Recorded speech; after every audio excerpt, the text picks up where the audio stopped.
Kemudian yang kedua, berkaitan tentang maksiat. Nah ini juga harus jadi targetan kita untuk kita tinggalkan gitu. Ya, kemaksiatan apa yang kita tinggalkan. Dan inilah adalah takwa. Ini makna dari takwa. Dan di surat yang sudah sering kita bahas, alhamdulillah, tapi tidak bosan, wa may yattaqillaha yaj'al lahu makhraja wa yarzuqhu min haitsu la yahtasib. Allah menyebutkan di situ wa may yattaqillaha. Ini menjadi kalimat yang if then, jika maka. Wa may yattaqillah itu if-nya, jikanya. Kemudian yaj'al lahu makhraja itu then-nya, itu makanya. Jika istri tersenyum, maka nah isi sendiri. Begitu. Jika pulang terlambat, maka jika maka itu begitu, sebab akibat. Hubungannya sangat kuat. Nah, ayat ini if then, wa may yattaqillah yaj'al lahu makhraja. Langsung di sini. Jadi ketakwaan itu akan menghasilkan makhraj. Apa makhraj artinya? Jalan keluar. Kalau ditutup nih semua, yang disebut makhraj itu adalah exit. Nggak ada tulisan exit ya. Kalau di pesawat, itu dijelaskan. Selalu tuh pramugari itu menjelaskan. Nanti antum naik pesawat ya, insya Allah ya. Supaya, oh ini yang makhroja ini, ilustrasi makhroja. Jadi biasanya dijelaskan bahwa pesawat ini jenisnya Boeing sekian-sekian-sekian. Kemudian ada toilet di depan, di belakang. Kalau terjadi sesuatu darurat, maka pesawat ini menyediakan exit, jalan keluar. Ada pintu di depan, ada di belakang, kemudian di tengah yang nanti bisa dipecahkan kacanya. Itu makhroja, jalan keluar. Itu makna yang umum ya, dan biasa kita temukan pengertian makhroja itu begitu. Artinya kondisi darurat. Kenapa ayat ini kita baca di surat At-Tolak? Ini surat yang menjelaskan tentang mekanisme atau proses perceraian. Rumah tangga yang bercerai. Itu kan rumit. Nah, kebayang itu bagaimana sampai terjadinya perceraian itu. Ternyata kuncinya ada di takwa. Wa may yattaqillaha, siapa yang bertakwa, yaj'al lahu makhraja. Jadi kalau ada rumah tangga menuju ke perceraian, yang kurang itu bukan nafkah, bukan fasilitas, bukan. Kurang ketakwaan. Kurang takwa aja.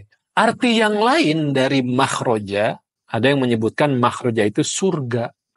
Ada juga arti yang lain makhroja itu disebutkan sebagai dimudahkannya seseorang untuk melakukan suatu amal. Dihindarkannya seseorang, dijaganya seseorang dari amal salah, dari kemaksiatan. Itu makhroja. Jadi orang bertakwa itu akan dijaga oleh Allah, dari kemaksiatan, dari pelanggaran gitu.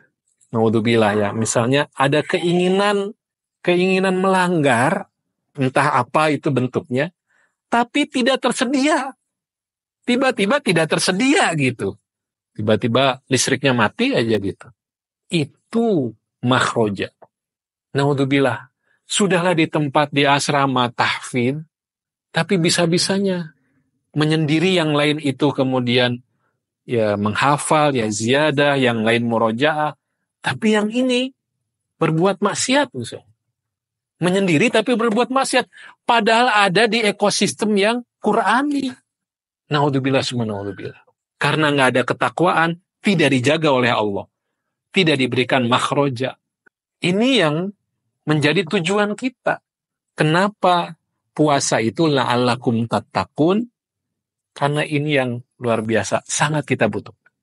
Makanya kita harus sering-sering berdoa dengan memodifikasi doa yang kita baca di surat Al-Hujurat.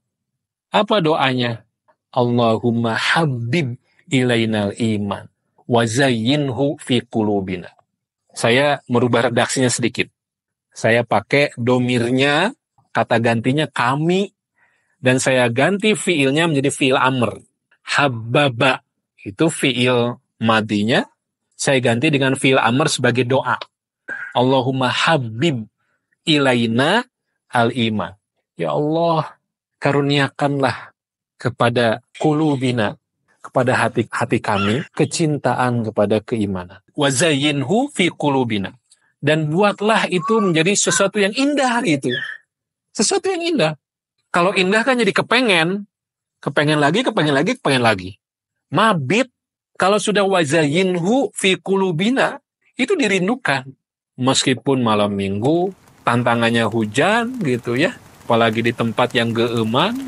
Tapi kalau nggak ada wa zayyinhu fi qulubina, wah, diajak mabit lagi nih sama Ustadz Firman, diajak mabit lagi sama ustazahnya gitu. Waduh, itu. Harusnya kan istirahat ya Sabtu itu gitu. Beda kalau diajak futsal. Itu wazayyin futsal. Ya, dibuat indah futsalnya itu. Ya udah setoran juga capek ya, tetap aja siap futsal. Jadi kalau sudah dibuat indah tuh semua subhanallah. Saya sempat lewat FYP, kok bisa-bisanya lewat gitu ya. Di beranda saya itu orang semangat mancing dalam berbagai situasi cuaca dan juga keadaan si pemancing itu. Ada yang bawa infusan gitu. Itu masih mancing gitu. Ya Allah, ini orang sudah cinta mancing ya. Sedemikian hebatnya. Adakah di antara antum yang diinfus masih tetap gitu? Ingatnya setoran. Ada nggak kira-kira? Yang ada pengen cepat sembuh ya. Merindukan. Kemudian doa berikutnya. Wakarih. Nah, di situ kan karoha. Saya ganti fiilnya jadi fiil amr. Wakarih ilainal fusuqa wal isyan. Jadi Al-Hujurat halaman kedua. Jadi doanya supaya Allah membuat kita itu benci, nggak suka terhadap kekufuran, kemaksiatan dan dosa, fasik dan isyan. Itu kalau terjadi situasi begitu ya, itu adalah karunia yang luar biasa. Pernahkah kita merasakan kehilangan yang luar biasa ya?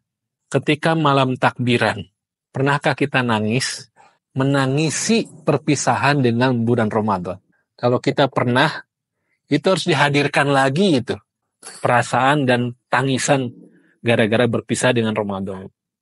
Kita dulu ya, ketika masih diberikan kesempatan itikaf ya Ramadan, itu dengan perjuangan yang ya, alhamdulillah. Di malam takbiran itu, kita semua menikmati dan sampai menangis ya, ngaguk-guk istilahnya gitu ya. Nangis gitu ya. Wah itu kenikmatan yang nggak bisa digambarkan gitu. Tangisan saat itu. Itu karena wazayyinhu fi qulubina. Tapi kalau kita datar-datar aja gitu ya, saat berpisah dengan Ramadan, itu harus dipertanyakan gitu. Dan kita harus berdoa, ya Allah karuniakan kepada saya kemampuan menangisi perpisahan ini. Jadi ini takwa yang akan membawa kepada perasaan ya. Perasaan cinta, perasaan seneng, perasaan benci, nggak suka gitu. Itu takwa. Kalau tidak ada ketakwaan, manusia itu akan rendah serendah-rendahnya. Serendah-rendahnya. Kalau tidak ada ketakwaan, tidak ada ketakutan kepada azab Allah. Ya hari inilah kita saksikan bagaimana situasi negeri kita. Kalau nggak ada ketakwaan di atas sana, ya begitulah kondisinya. Semua bisa direkayasa dan sebagainya. Nah ini dua hal yang harus menjadi cita-cita kita di bulan Ramadan tahun ini. Saya tambahkan sedikitlah terakhir, tadi ayat yang menggugah, Syahrul Ramadan alladzi unzila fihil Qur'an. Bahwa di dalam Al-Quran, penyebutan bulan Ramadan itu hanya satu kali. Syahrul Ramadan hanya satu kali. Dari 6.000 sekian ayat, penyebutan Syahrul Ramadan hanya sekali. Hanya di Al-Baqarah 185 saja. Nah kalau kita mendengar Ramadan, maka seringkali pemikiran kita, lintasan pikiran kita, itu membawa kita kepada puasa, membawa kita kepada iftar, ya kolak, bala-bala, gorengan, dan sebagainya. Gitu. Atau taraweh. Ya.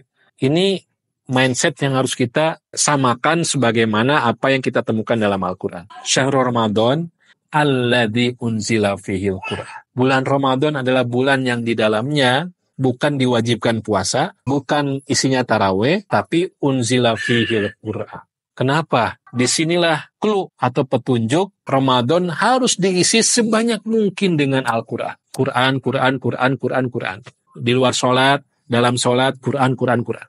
Harus seperti itu isinya. Itulah baru insya Allah kita akan bisa dibantu oleh Allah untuk mendapatkan ampunan, untuk meraih ketakwaan, karena sudah sesuai ala nuri minallah, sebagaimana yang kita baca di ayat tadi. Demikian saya kira pembahasan kita di kesempatan kali ini.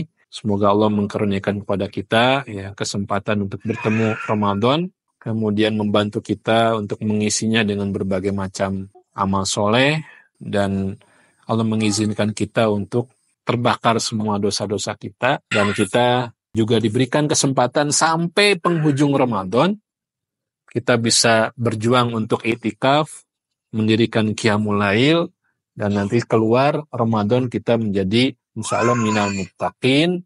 Amin amin ya rabbal alamin.